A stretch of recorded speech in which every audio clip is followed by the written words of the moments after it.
I figured out how to push back against the stereotype that freelancers aren't collaborative. This is what I do in those initial screener calls, introductory calls with a potential client. I make sure to define my collaboration style, talk through my communication preferences and understand their expectations, and finally talk about the project management approach that we'll use to ensure the project crosses the finish line as planned.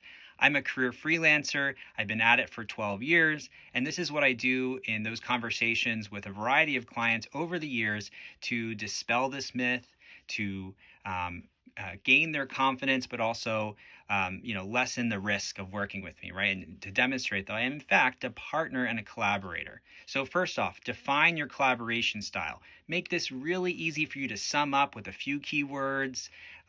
Make it super simple, grounded with an example, so that they can visualize what it might feel like to work with you. So for example, I often say, I can kind of consider myself a subject matter expert and a listener and coach, right? I'm coming in with outside input on based on my experience so that I can give you informed recommendations, but at the same time I'm listening to your team and your circumstances and adapting those recommendations so they make sense for your industry, for your company, and I'm coaching your team on how to apply these recommendations so you don't need me in the future, so you're more empowered to move ahead.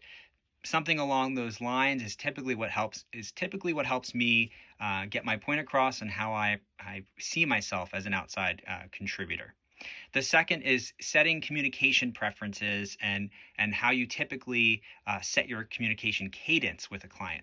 For myself, an example of this would be for timely question and answer. I typically work with clients answering Slacks and emails. If it's timely, I'll get back day of, but for other messages that don't have the same time sensitive nature, I'll get back in less than 24 hours. And then most of the time, we'll meet anywhere from 1 to 2 times a week for 35 minutes to an hour to brainstorm in real time, solve our problems, give each other feedback, provide training, and make sure that the project is aligned and moving smoothly. So getting clear on what that cadence is, the different formats of communications, really makes the customer feel at ease. And then finally, defining your project management style. This doesn't mean you have to say, oh, I prefer Agile or Scrum or anything like that. Simply talking about how you would navigate the different stages of this project, and that you've done it before. You want to align with them so they understand what this looks and feels like, and so that they know that you're not only going to deliver expertise and address their challenges based off your background, but you're going to make sure that this project ends successfully and is delivered on time.